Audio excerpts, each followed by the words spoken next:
সংবিধানহীনতা, গণতন্ত্র, মানুষের কথা বলবার ক্ষমতা, মানুষের বেঁচে থাকবার ক্ষমতা, নারী পুরুষ, শ্রমিক, কৃষক, গৃহবধূ, ছাত্র ছাত্রী যারাই রয়েছেন, যারা মুখ খুলে কথা বলতে পাচ্ছেন না, যারা চাইছেন না এইভাবে গণতন্ত্র রোজ গলা টিপে হত্যা দেখতে, তারা পরিবর্তন চাইছেন।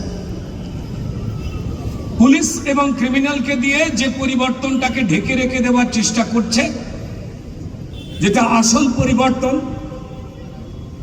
তাদের সঙ্গে আমাদের গণতান্ত্রিক পদ্ধতিতে লড়াই করে যে মুখোশের আড়ালে লুকিয়ে রয়েছে এই দানব শাসক, সেই মুখোশকে ছিঁড়ে ফেলে দিয়ে আমাদের আসল গণতন্ত্রকে প্রতিষ্ঠা করার লড়াই পরিবর্তন।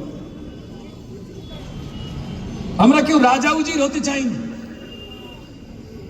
আমি দাবি রেখে বলতে পারি, ভারতীয় জনতা পার্টির যে কার্যকর্তারা এখানে এসে দাঁড়িয়েছেন, তারা কেউ একজন নন।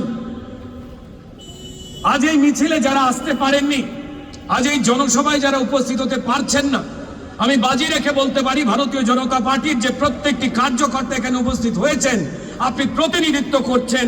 আপনার যে সাহস, আপনার যে অঙ্গীকার, আপনার যে এই অন্যায়ের বিরুদ্ধে লড়াই করবার ক্ষমতা, তা শুধু আপনার নয়, আপনার পাড়ার যে মায়েরা বোনেরা আসতে পারেনি, আপনার পাড়ার যে যুবকেরা, যে বৃদ্ধরা আসতে পারেনি, আপনি তাদের যন্ত্রণাকে বুকে নিয়ে একা এখানে এসেছেন তাদের প্রতিনিধিত্ব করতে।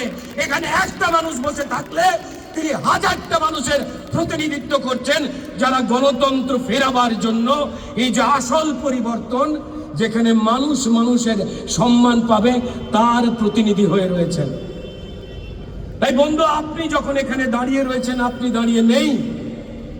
আপনার পাড়া, আপনার গলি, আপনার মহল্লা থেকে যারা আপনার মতো প্রতিবাদ করতে পারে না, যারা বউ বাচ্চা নিয়ে একটু শান্তিতে থাকবার চেষ্টা করে, যারা মনে করে যে আমি যদি প্রতিবাদ করি, আমার পাড়ার তৃণমূলের চোর জোচ্চোর ছেঁচড়া এই নেতাগুলোর বিরুদ্ধে যদি কথা বলি, তাহলে আমার জলের লাইন কেটে দিয়ে যাবে, আমার মেয়েটা হয়তো টিউশনি ছেড়ে বাড়ি ফিরবে না, ড্রেনের ধারে ছিন্ন বস্ত্রের লাশ হয়ে পড়ে থাকবে, আপনি তার প্রতিনিধিত্ব করতে এসছেন।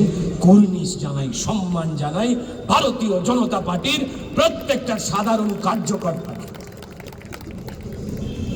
এ লড়াই বাঁচার লড়াই, এ লড়াই গড়ার লড়াই।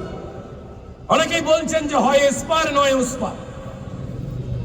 আমি বলি যে নয় এসপার নয় ওসপার, প্রতীক্ষায় আছেন দিদিমণি, হতে হবে পগার পার।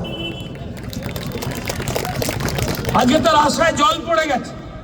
একটু আগে আমার বন্ধুবর সজল ঘোষ দাদাভাইয়ের সঙ্গে আলোচনা করছি, ৫,২৫০ টাকায় আমাদের যে আশাকর্মী দিদিরা রয়েছেন, যাদের লক্ষ্মীর ভান্ডারের প্যাকেজে মুড়ে ফেলা যায়নি, যাদেরকে দিয়ে প্রাণপাত করা পরিশ্রম করাবার পর বারবার কথা দিয়ে কথা রাখেনি, ভেঙে পড়া স্বাস্থ্য ব্যবস্থাকে আমাদের এই আশাকর্মীর দিদিরা তাদের এই কম পয়সার মাইনে পাওয়ায় যে কাপড়টা কিনতে পারেন, সেই ছেঁড়া কাপড় দিয়ে মমতা বন্দ্যোপাধ্যায়ের অপদার্থকে যারা ঢেকে রেখে দিয়েছিলেন, সেই আশাকর্মীদের পেট আর গলা টিপে মারতে চেয়েছিল মমতা বন্দ্যোপাধ্যায়।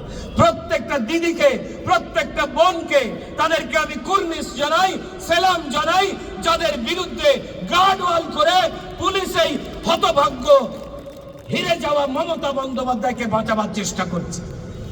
তাদের দাবি একটাই, মানুষের মতো মানুষ হয়ে আমরা বাঁচতে চাই।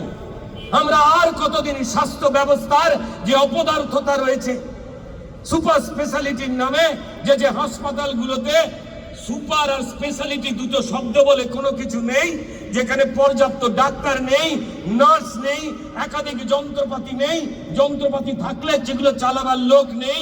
আমার যারা নাগরিক, যারা শ্রমিক, যারা কৃষক, যারা মায়েরা বোনেরা, যারা একটা প্রসব বেদনা উঠলে এক জায়গা থেকে অন্য জায়গায় যেতে গেলে তাদের রাস্তাতেই হয়তো প্রসব হয়ে যেতে হয় কিংবা মারা যেতে হয়, মমতা বন্দ্যোপাধ্যায় তিনি এগুলো দেখতে পান না।